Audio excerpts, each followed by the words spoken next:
began my investing journey at the age of 11. Prior to that, I spent a few years dabbling in various activities, but I didn't truly start until I was 11.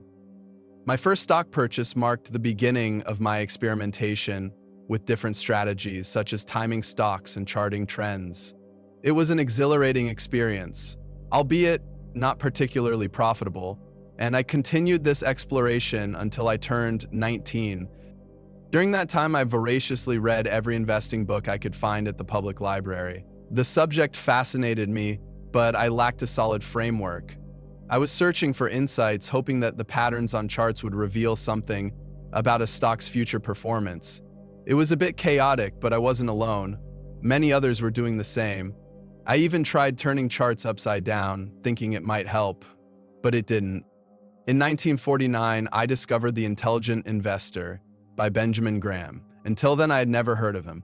The book contains only a couple of chapters that are truly pivotal, yet they establish my philosophical framework for investing in 3 fundamental ways. These principles are so basic and straightforward that it's hard to believe they could be so significant. The first principle is that a stock represents a share in a business. You must evaluate a business as a whole, then divide its value by the number of shares outstanding. It's crucial to consider the nature of the business you're investing in, its economic characteristics, its competitors, and the quality of its management. I remember when I was younger, I could recite the ticker symbols of nearly every company on the New York Stock Exchange, but I didn't understand what lay behind those symbols.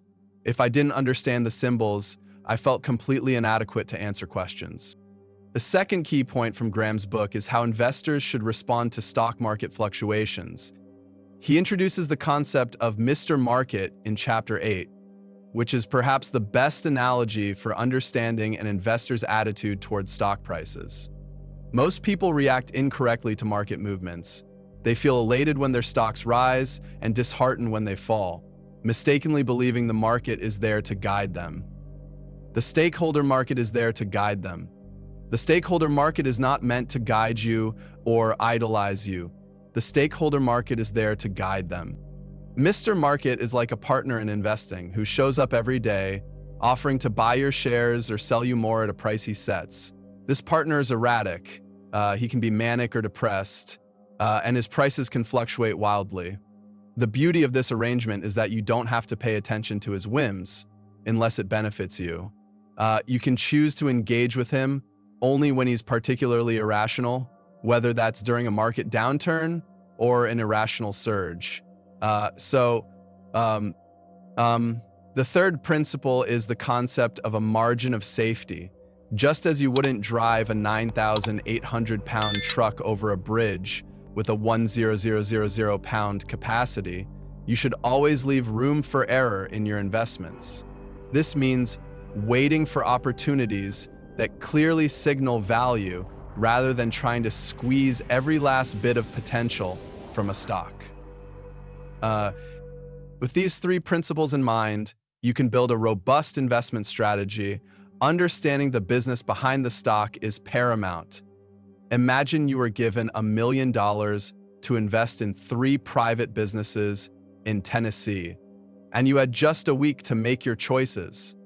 You would need to evaluate each company based on its enduring competitive advantage.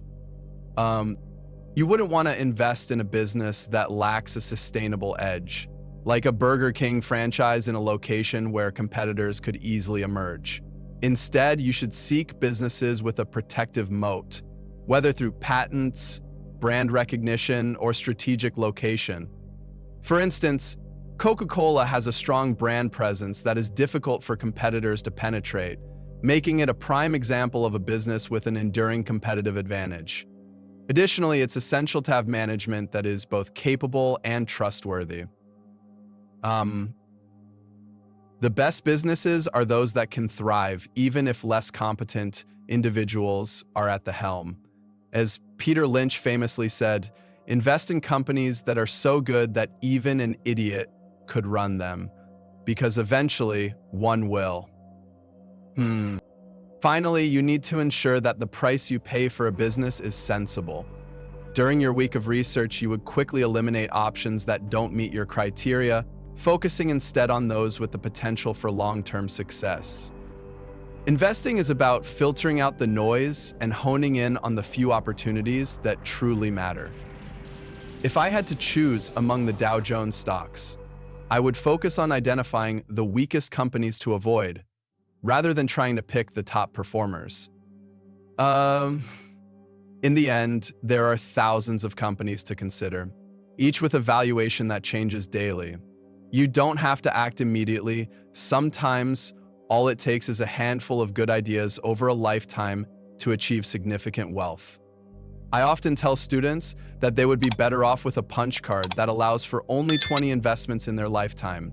This would encourage them to think carefully about each decision rather than making impulsive choices.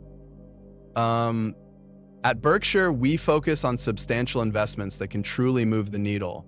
As our capital grows, it becomes increasingly important to concentrate on opportunities that have the potential for significant impact. This disciplined approach to investing allows us to navigate the complexities of the market while remaining true to our foundational principles. By prioritizing businesses with enduring competitive advantages, capable management, and sensible pricing, we can build a portfolio that stands the test of time and delivers lasting value.